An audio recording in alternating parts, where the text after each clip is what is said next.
La politique que je mènerai sera écologique ou ne sera pas. Il l'a dit. Micro en main à Marseille, entre les deux tours de 2022. 9 ans qu'il est au pouvoir. 9 ans de promesses vertes. Alors avant de parler du feu, écoutons-les, ces promesses, une par une.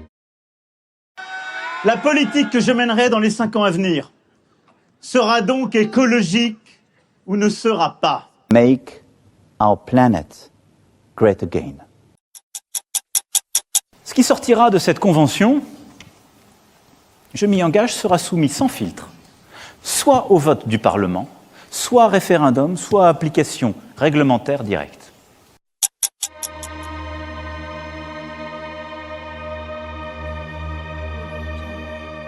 Maintenant, est-ce qu'on peut dire il n'y aura plus du tout de glyphosate dans 3 ans? Impossible. Je ne vais pas vous mentir, c'est pas vrai. Notre cap, c'est de pouvoir replanter 1 milliard d'arbres en 10 ans. 1 milliard d'arbres, à ce jour 58 millions, réponse officielle du gouvernement au Sénat. Mais il y a une promesse qui compte plus que toutes les autres cet été. La voici. Nous en avons 12 aujourd'hui. Nous allons investir massivement pour que d'ici la fin du quinquennat, ces 12 soient remplacés et que leur nombre soit porté jusqu'à 16. Ce qui est un volume de commandes inédit quand on regarde ce que nous avons fait ces dernières décennies. C'est l'horreur. Vous avez des flammes de je sais pas, de 10-15 mètres de haut au-dessus de vous. Qu'est-ce que vous voulez faire? On dormait 1h du matin, une amie m'appelle et il fallait évacuer. Le feu était autour du Porge, du côté de l'Est. Je sais pas pour ceux qui ne situent pas le Porge. Le Cap Ferret d'un côté, la Cano de l'autre. Ça brûlait des deux côtés et on est parti à 1h du matin.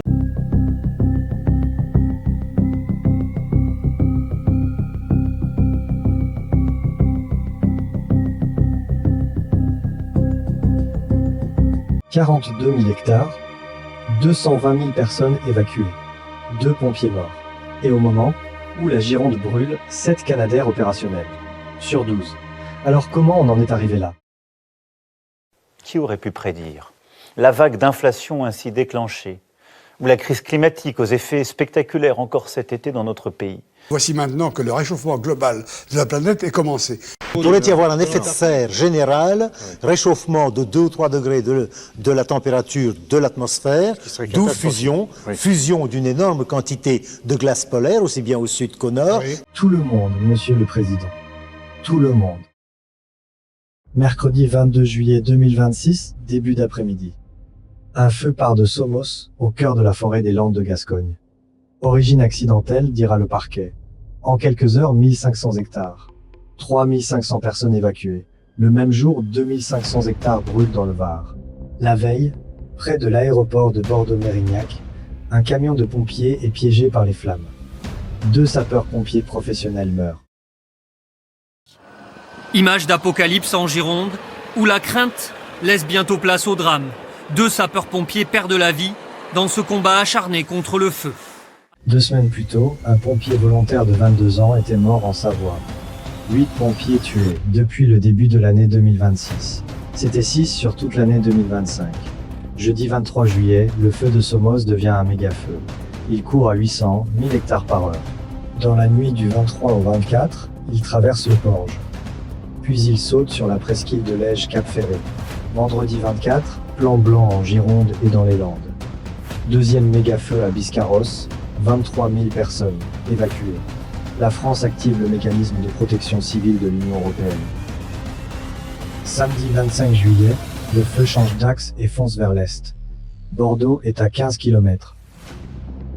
220 000 personnes déplacées. 42 000 hectares.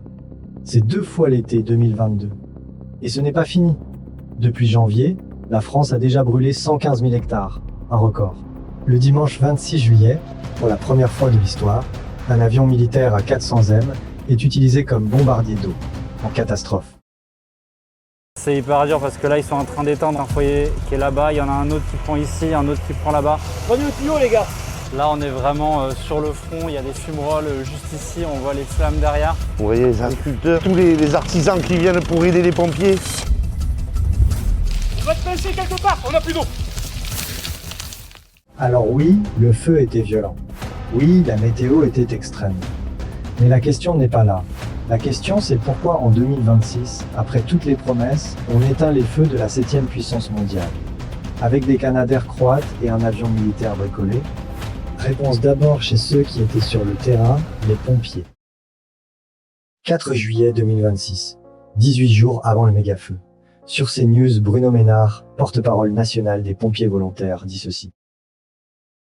Donc, on n'est pas en mesure aujourd'hui de faire face techniquement à tous ces feux si ça devait encore évoluer. Nous sommes le 4 juillet, nous avons déjà au niveau des moyens techniques une limite. Il le dit 18 jours avant. Ils le disent depuis 10 ans. Le 22 juillet, jour du départ du feu, les syndicats de pompiers, CGT, CFDT, UNSA, publient un communiqué commun. Un mot revient, épuisé. Qui paie les pompiers en France? Pas l'État. Les collectivités, 90% du budget des S10. Les mêmes collectivités auxquelles le gouvernement a coupé 12 milliards d'euros. Depuis 2019, le budget des pompiers a augmenté de 17%. Celui de la défense, 59%. Priorité. Mais est-ce que quelqu'un va dire à un moment que le financement des pompiers est assuré à 90% par les collectivités territoriales? Le budget des pompiers aujourd'hui en France, c'est plus de 6 milliards d'euros. Mais il y en a 5,6 milliards qui sont assurés par les collectivités territoriales. Alors, pendant qu'on met 400 millions sur la protection civile, je dois rappeler que l'année dernière et l'année précédente, ces 2 dernières années, on a supprimé 12 milliards d'euros dans les collectivités territoriales. Et pendant ce temps, le métier tue autrement. 45 suicides de pompiers par an, plus 323% de cancers en plus que la population générale. Entre 2004 et 2020, les S10 ont perdu 1000 engins, non remplacés. 1000 camions disparus des casernes, pendant que les feux s'intensifiaient. Ce qu'on vit aujourd'hui, l'ampleur de ces feux et leur simultanéité, c'est du jamais vu en France ? Alors du jamais vu, je sais pas, parce qu'il y a eu des feux gigantesques par le passé qu'on avait plus de mal à combattre, mais en tout cas, dans l'histoire moderne, cette année est effectivement record et historique au plan des feux de forêt. Un rapport commandé par le ministère de l'Intérieur lui-même, le rapport du Beauvau de la Sécurité civile, septembre 2025, le dit noir sur blanc. Le financement est à bout de souffle. 10 mois plus tard, la Gironde brûle. Ils savaient. Ils ont laissé faire. Et quand le feu est arrivé, il a bien fallu choisir quoi sauver. Le Porge, 3500 habitants, un village de la forêt landaise, à 10 km de la presqu'île du Cap Ferret.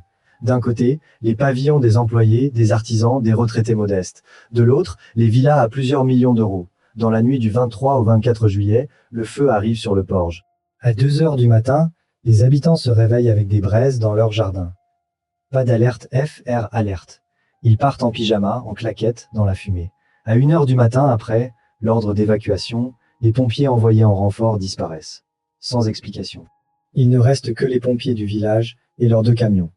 À 5h30, le poste de commandement plie bagages. Direction, Lège, la presqu'île. Résultat, au matin, le village est un champ de ruines. Non, j'ai des collègues qui sont arrivés avec des petits bidons d'eau, là, ceux qui défendent comme ils peuvent parce qu'ils sont courageux. Un courage inouï. Ils sont venus me sauver la maison, le temps que les pompiers arrivent. Et là, on n'a plus de pompiers. On n'a plus de pompiers. Depuis le jeudi soir, ils sont tous partis au Cap Ferret. Il n'y avait plus de pompiers. Il y avait 4 camions. C'est un truc de fou. C'est la colère. 183 maisons détruites au Porge, 12% des bâtiments du village. Sur 240 dans tout le sinistre. Un village, à lui seul, concentre les 3/4 des maisons brûlées de l'incendie. Ça suffit. Moi ici j'habite le Temple, je suis pas parti, j'ai pas déserté, on est plusieurs à être restés, on s'est fait abandonner. Les pompiers sont partis parce qu'ils ont eu la consigne de partir. Les mecs font un boulot extraordinaire. Avec les agriculteurs, avec de l'aide, on a sauvé notre village. Ils nous ont abandonnés. Cette phrase au Porge, tout le monde la prononce. Et tout le monde ajoute la même chose. Pendant que le village brûlait, les moyens étaient sur la presqu'île, sur le Cap Ferret. Dans Mediapart, le président de la DFCI du Porge, 25 ans de terrain, ancien pompier, volontaire, ne décolère pas. C'était un choix, on nous a laissé brûler. Un agriculteur, lui, résume, il fallait sauver les Richards de la Pointe. Et l'ancien maire du village, Alain Ders, la mort dans l'âme, on n'a pas de grand pont ici. qui m'a choqué. Ça fait 2 jours qu'il m'a dit ça. Il me dit, le Porge, c'est Beyrouth, c'est des rues de partout.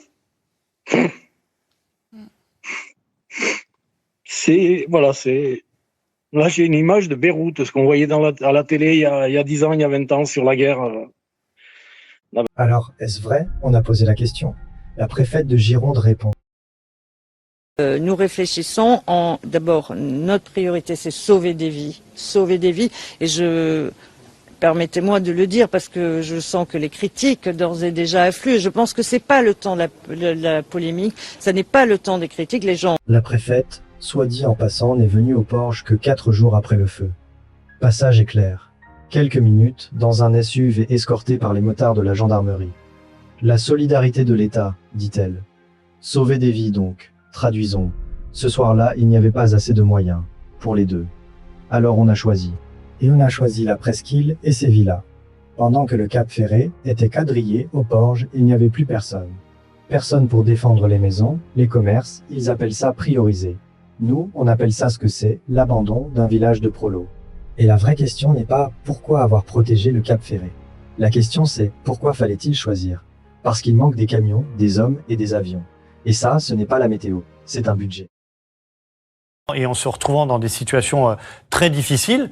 Mais et l'objectif, c'était de sauver des vies. De sauver des vies et les biens ensuite. La priorité, elle est là. C'est les personnes et les biens. Ils ont fait le maximum. Maintenant, malheureusement, comme je vous l'ai dit tout à l'heure, il y a une part d'échec. Mais ils sont quand même dans cette idée qu'ils ont été sacrifiés, que la commune du Porge a été sacrifiée au profit du très chic Cap Ferret. Mais vous l'avez dit, ils sont dans l'idée. Monsieur a dit, ils ont l'impression. On est dans le ressenti. Le ressenti, c'est bien, mais c'est pas la réalité du terrain. Je pense que s'ils avaient été avec les collègues dans les camions ou au poste de commandement, ils auraient compris comment ça se passait. Et encore une fois, c'est pareil. On peut revenir sur le fait qu'il n'y a pas assez d'avions à ce moment-là, etc. Mais de toute façon, on refera pas l'histoire.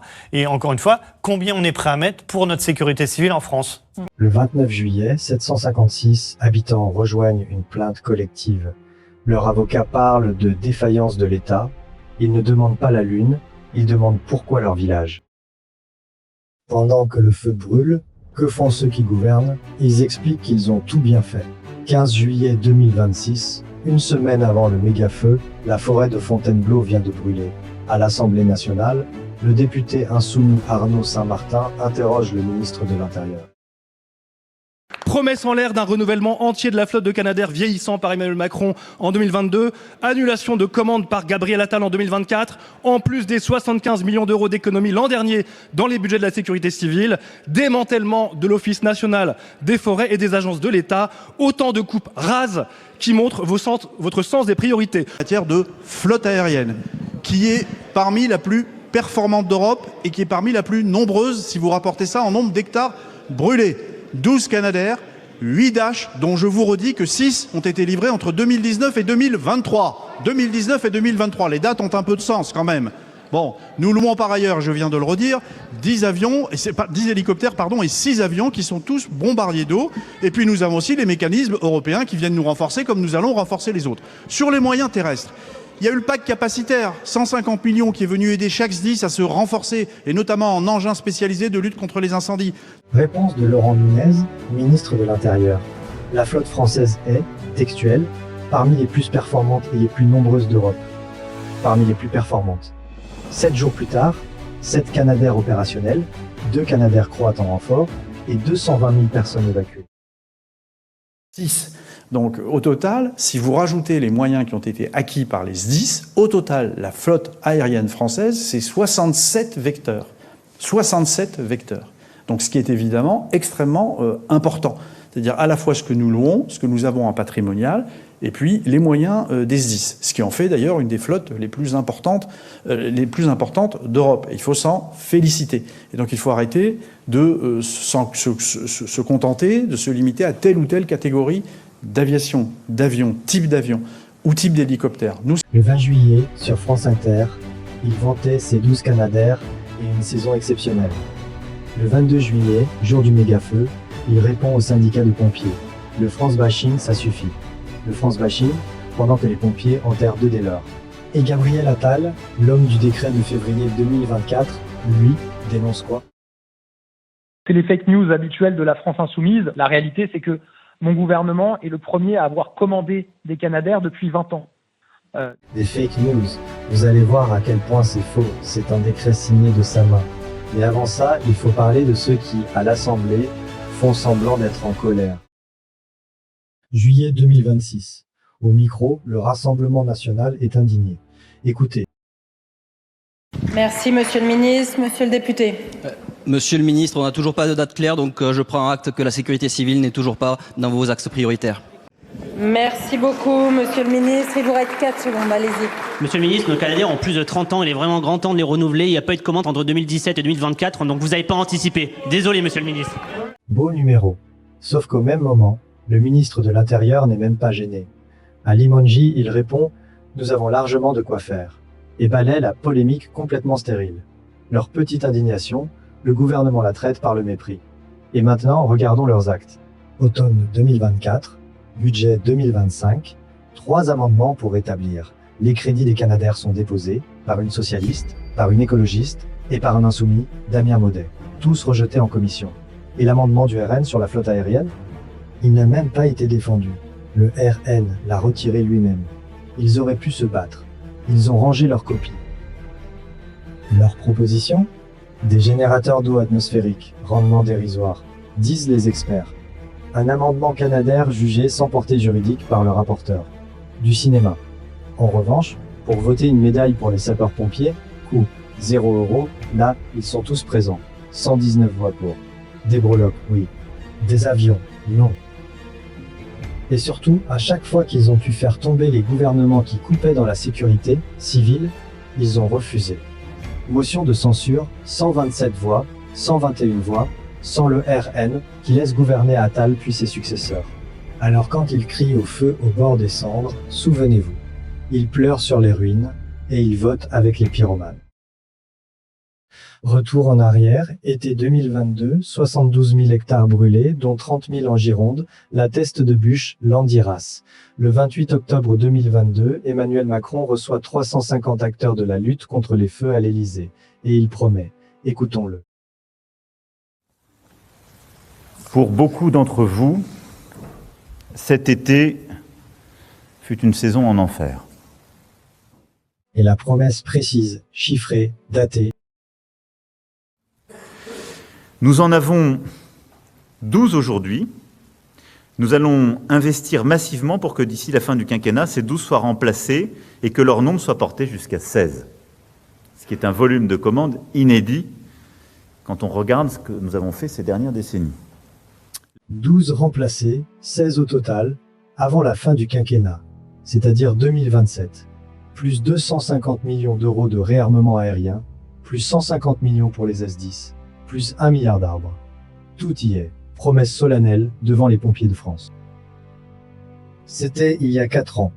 Le quinquennat s'achève dans moins d'1 an. Où sont les 16 Canadair? 21 février 2024. Pas un discours, pas une annonce. Un décret publié au journal officiel. Le gouvernement de Gabriel Attal annule 10 milliards d'euros de crédit, dont 52,8 millions sur la sécurité civile. Conséquence immédiate, confirmée par la Direction générale de la sécurité civile elle-même, la commande de 2 Canadair prévue pour 2024 est abandonnée. 2 avions. Au prix où on en est, c'était la moitié du renouvellement promis. Rejetés en commission, les amendements qui voulaient rétablir l'argent, dont celui de l'insoumis Damien Maudet, qui proposait de transférer 35 millions de la police nationale vers la sécurité civile. Rejetés. Résultat, état de la flotte à l'été 2026, 12 Canadair au compteur, 30 ans d'âge moyen. Le modèle n'est plus fabriqué depuis 2015. Pour les réparer, on cannibalise. En permanence, 2 à 3 avions cloués au sol en maintenance. Le 3 juillet 2025, un Canadair fait une voie d'eau en écopant dans la baie de Porto Vecchio. Et pendant le méga-feu de Gironde, combien de Canadair français en l'air? Sur 12 Canadair, 7 seulement étaient disponibles. Il a fallu appeler l'Europe, 2 avions croates. Pourquoi 7? 7 sur 12. Alors on appelle les Croates. 2 Canadair croates, 2 avions portugais, des hélicoptères tchèques et slovaques. Et un A400M militaire détourné de sa mission. La 7e puissance mondiale qui vend des rafales à la terre entière appelle ses voisins pour éteindre ses forêts. Ah si, en août 2024, 2 nouveaux appareils ont bien été commandés, grâce à un fonds européen. Livraison 2028. Et le 4 juin 2026, Laurent Nunez signe à Nîmes, en grande pompe, la commande de 2 autres. Livraison 2032-2033. Vous avez bien entendu. La promesse était 2027. La réalité, c'est 2033, 11 ans après la promesse. Le rapport d'information de l'Assemblée, signé par un insoumis et une socialiste en juillet 2025, le dit, la flotte est en crise majeure. Et pendant ce temps, à la télé, on vous explique que tout va bien. La France possède aujourd'hui 12 Canadair, mais certains sont parfois en maintenance. Avec des feux de forêt plus nombreux et plus étendus, le gouvernement a fait le choix d'en commander de nouveaux. 2 seront livrés en 2028 et 2 autres en 2032 ou 2033. Alors on fait quoi? D'abord, on arrête de traiter le feu comme une fatalité estivale. 1 euro de prévention, c'est 29 euros de réparation évitée, chiffre officiel. Ensuite, on regarde le programme. L'avenir en commun, section 27. Renforcer les moyens humains et matériels de lutte contre les feux de forêt. Ce n'est pas neuf, ce n'est pas d'actualité, c'est écrit depuis des années. Concrètement, ça veut dire quoi?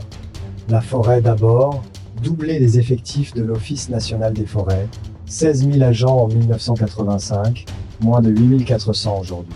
Arrêter les coupes rases qui transforment la forêt en poudrière. Replanter des essences variées et résistantes, pas des alignements de pins qui brûlent comme du papier. 100 000 hectares de forêt passés en gestion publique. Parce que la forêt landaise, aujourd'hui, c'est quoi? Un champ de pin industriel, pensé comme une usine depuis Napoléon III. Le pin maritime, une torche naturelle qui suinte la résine. Et les pins qui ont brûlé aux Porges étaient des jeunes. Replantés après la tempête de 1999, donc les plus inflammables. À qui profite ce modèle? Les 3/4 de la forêt landaise appartiennent à de grands propriétaires et à des banques. Les petits, eux, gagnent 40 euros par hectare et par an. Et aux Porges, la filière rapporte 1 million d'euros par an à la mairie, dirigée, comme souvent ici, par des élus qui sont eux-mêmes exploitants. Voilà pourquoi rien ne change.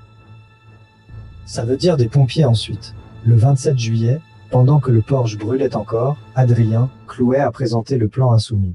Reconstruction générale de la sécurité civile. Réunis. Et nous, les Insoumis, nous demandons à être réunis au plus vite pour pouvoir voter un projet de loi de finances rectificatif, ouvrir les crédits nécessaires, avoir le retour d'expérience avec les pompiers et leur donner les moyens dont ils ont besoin en matériel roulant et en matériel aéroporté. Qu'est-ce que vous demandez au gouvernement précisément, là, aujourd'hui, ce matin? Que la commande soit passée dans les jours qui viennent pour les kits de largage A400M. Il y a aujourd'hui un seul kit qui est en service, on est d'accord? Un prototype. Le budget de la sécurité civile porté à 1 milliard d'euros. 50 000 pompiers volontaires, recrutés d'ici 2030 avec de vraies indemnités. Le départ à la retraite à 57 ans, parce qu'on n'envoie pas des gens de 60 ans au feu. Une banque nationale de surveillance médicale, parce que les fumées tuent après l'incendie. Et les avions équipés 6 à 400 M de kits de largage, au lieu d'en bricoler un en catastrophe, et surtout lancer un bombardier d'eau français. Nous sommes la nation capable de faire le meilleur avion de guerre du monde, le Rafale. Nous sommes la nation capable de prendre la tête de tous les marchés de l'aviation commerciale en faisant voler des avions dans lesquels les Français ont introduit des techniques uniques au monde pour en alléger le poids et bientôt la quantité de carburant qui sera consommée. Mais nous ne sommes pas capables de faire un avion qui va prendre de l'eau pour la jeter sur des arbres. Comment c'est possible une chose pareille? Voilà la différence. Eux, un décret, signé dans un bureau, qui raye 2 avions. Nous, un plan, chiffré, public, qui en construit.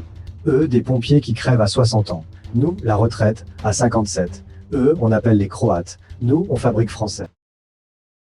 Le feu reviendra. Chaque été sera pire que le précédent. Ça, ce n'est pas de la politique, c'est de la physique. La seule question, c'est qui sera au pouvoir quand il reviendra. Des gens qui promettent 16 Canadair et enrayent à 2 par décret. Des gens qui crient au feu et retirent leurs amendements. Ou des gens qui ont écrit, chiffré et publié ce qu'ils feront. Toutes les sources de cette vidéo sont en description. Le programme, lui, est sur elle, aec.fr. On ne vous demande pas de nous croire sur parole. On vous demande de vérifier la leur.